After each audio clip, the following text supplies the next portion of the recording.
চলো আজকে তোমাদের একটা নতুন জিনিস দেখাই। না, নতুন নয়, তবে আমার ভিডিওতে তোমাদের কাছে নতুন। এই দেখো, মশারি তুলে নিয়েছি, এখানে আমার দুটো গোপাল সোনা শুয়ে রয়েছে।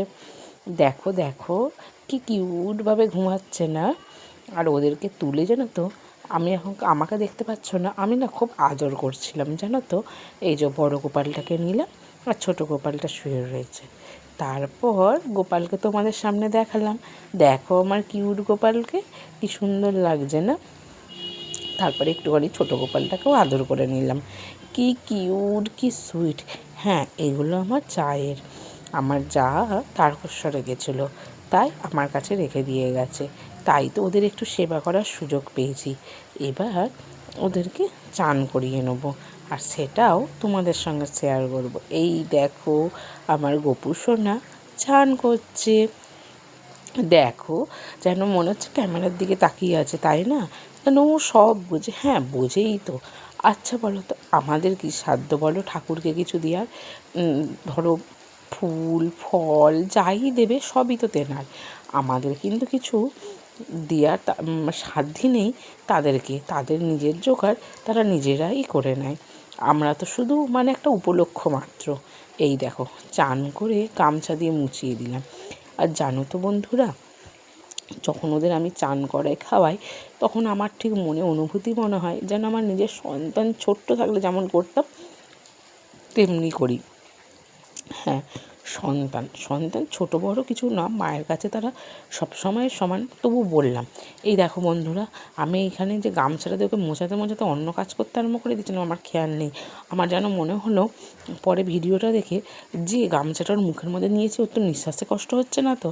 আমি জানি ওর কিছুই কষ্ট হচ্ছে না, কারণ ও তো ভগবান, ও সব পারে সহ্য করতে। কিন্তু আমার মনের মধ্যে এটা, বিশ্বাস করো, হচ্ছিল। জানি না, দেখো কি কিউট গোপালটাকে লাগছে।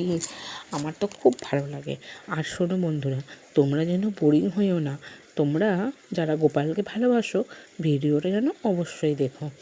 আর এই দেখো, আমি জানো তো ওদের সঙ্গে অনেক কিছু বকবক করছিলাম, কিন্তু আমার ছেলে পাশে মোবাইল চালিয়ে রাখায় গান চলছিল, সেই জন্য আমি না ওই কথাগুলো ডিলিট করে দিয়ে ভয়েস ওভার দিতে বাধ্য হলাম। এরপর দেখো গোপালকে কি কিউটভাবে সাজাচ্ছি, কি ভালো লাগছে তাই না বলো? যেন রাজার বেটা, সাজসজ্জায় একেবারে ভরপুর। চুড়ি পরে, গয়না পরে, হার পরে, উলি বাবারে, আমি যখন ভিডিও ভয়েস ওভার দিচ্ছি, তখনও যে আমার ওকে দেখে আদর করতে ইচ্ছা করছে।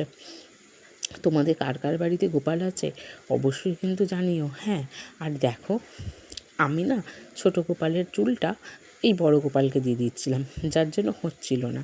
তারপরে আবার ঠিক করে দিয়েছি, বাবা আবার বাসি নিয়েও থাকতে হবে। এই দেখো কিউট গোপাল। তারপরে ওদের সিংহাসনে বসিয়ে দিলাম। এরপর পালা ছোটো গোপালের। ছোটো গোপালকে এবার করব।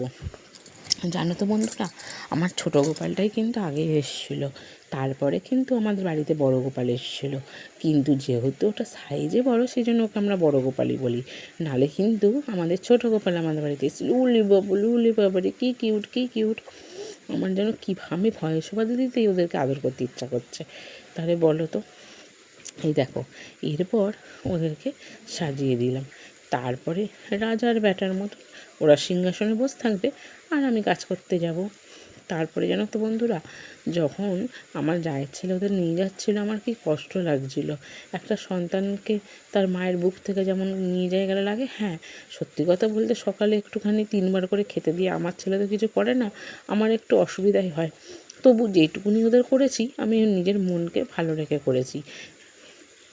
মনে শান্তি বজায় রেখে ওদের সঙ্গে নিঃস্বার্থভাবে ভালোবেসে ওদের সেবা করেছি।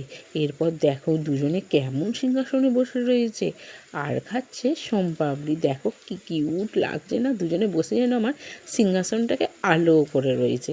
আর তোমাদের সবার জীবনেও নেমে আসুক।